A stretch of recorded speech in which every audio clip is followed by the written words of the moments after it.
ada ayam mati di lumbung padi. Tidak boleh anak bangsa mati ketakutan karena tidak mampu makan membiayai hidupnya, saudara sekalian berbakti. Kan dengan sungguh-sungguh ingin menggeser air mata kemiskinan jadi air mata kebahagiaan. Kita sedang menggulung sejarah kebangsaan agar masyarakat kita hidup bahagia dan sejahtera. Saudara sekalian berbahagia, oleh karena itu terkait dengan upah, PAN menghendaki agar pesangon yang sekarang ini 26, PAN ingin tetap kembali pada 32 sesuai dengan kehendak masyarakat dan undang-undang existing. Karena ini penting agar para pekerja kita bisa menikmati apa yang mereka rasakan jika pada satu saat terlepas dari pekerjaannya. Pak Menteri Menko yang saya banggakan dan menteri sekalian, tolonglah rakyat kecil, maka kita berada di sini. Tanpa air mata rakyat, Indonesia tidak pernah merdeka, saudara. Pada kesempatan inilah kita menggeser air mata kemiskinan menjadi air mata kebahagiaan. Janji adalah hutang bagi siapa saja. Fraksi Partai Amanat Nasional sungguh-sungguh memberikan apresiasi kepada para anggota balik yang telah melahirkan undang-undang ini. Sekali lagi, kepada adik-adikku, saudara-saudaraku, para pekerja dimanapun, saya memahami karena saya adalah berasal dari Nusa Tenggara Timur, Flores Timur, daerah yang sangat miskin. Datang di Tangerang, kemudian menjadi anggota DPR dari Banten. Ada sebuah prestasi yang kita hadapi. Nah, oleh karena itu sekali lagi, kami mengatakan bahwa PAN menerima dengan catatan dan para pemimpin, sekali lagi para pemimpin, betul-betul berjanji agar bisa sejahtera. Jangan membuat air mata anak bangsa terus berlanjut di tengah global. Oleh karena itu, dengan menjaga kemiskinan, dengan segala tanggung jawab moral,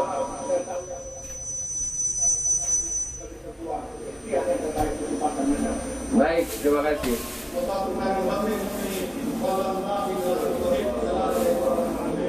Waalaikumsalam warahmatullahi wabarakatuh.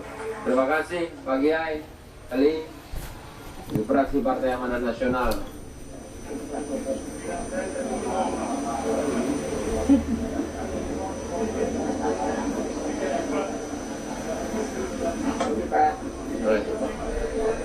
Baik, terima kasih. Selanjutnya kami undang ke depan juru bicara dari fraksi Partai Persatuan Pembangunan. Ayo deh.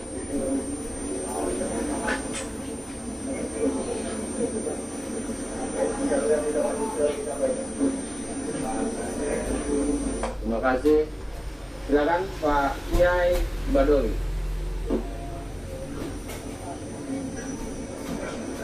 Pandangan akhir dari fraksi Partai Persatuan Pembangunan DPR RI terhadap rancangan Undang-Undang Cipta Kerja dibacakan oleh Ahmad Baidowi SOSMSI, anggota A47 Dapil Jawa Timur 11. Assalamualaikum warahmatullahi wabarakatuh. Pimpinan dan anggota DPR yang kami hormati, Saudara Menteri Koordinator Perekonomian dan para menteri yang hadir mewakili pemerintah, serta hadirin yang berbahagia. Puji dan syukur kita panjatkan kepada Allah SWT, kita bisa melaksanakan rapat paripurna pengambilan keputusan tingkat 2 ini dalam keadaan sehat walafiat.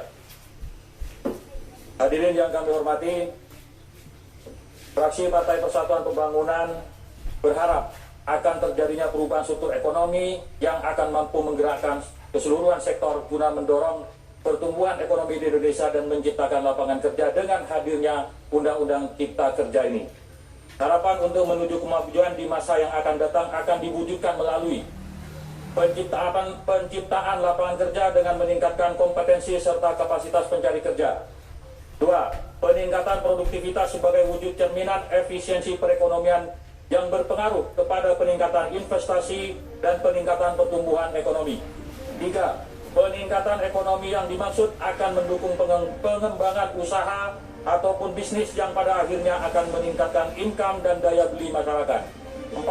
Pemberdayaan UMKM dan koperasi yang dengan ini diharapkan akan mampu meningkatkan kontribusi UMKM terhadap produk domestik bruto sekaligus peningkatan kontribusi Akhirnya dengan diwujudkannya RUU Undang-Undang ini, Partai Persatuan Pembangunan meyakini pada tahun 2045 Indonesia akan mampu menjadi negara berdaulat, maju, adil dan makmur, sekaligus menjadi negara yang ekonominya maju pesat, sekaligus menjadi negara yang ekonominya maju pesat bersama dengan 4 negara besar dunia lainnya. Bersama saya Pimpinan dan anggota DPR serta menteri yang kami hormati.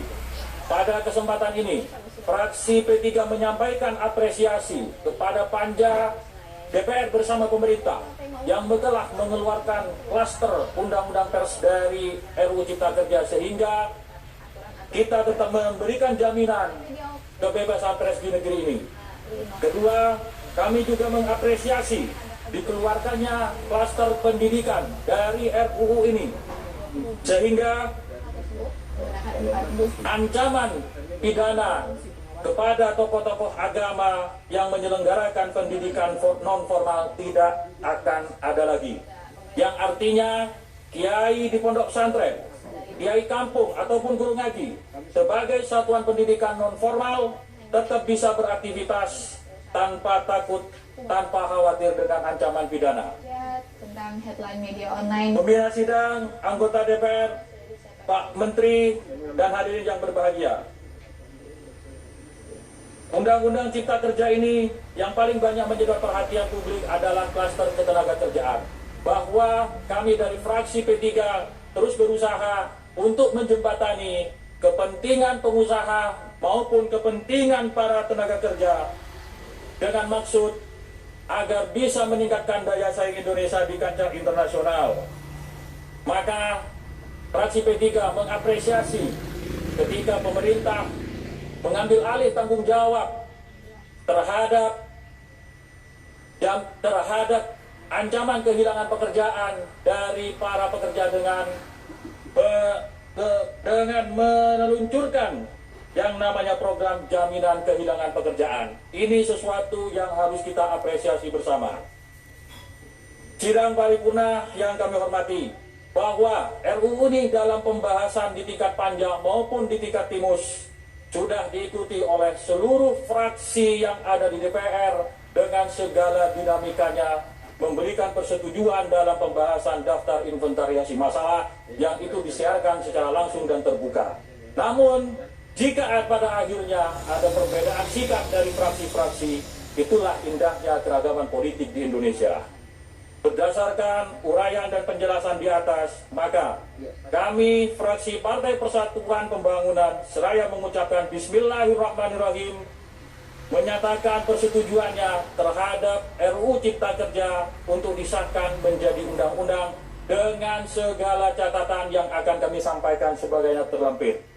Demikian pendapat akhir dari fraksi Partai Persatuan Pembangunan kepada seluruh pimpinan dan anggota DPR.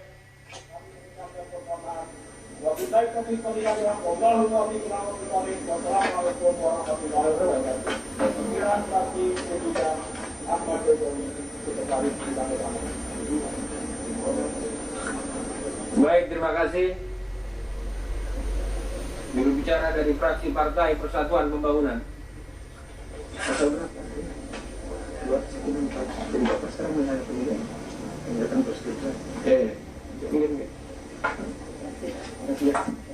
Siap, Oke. 164.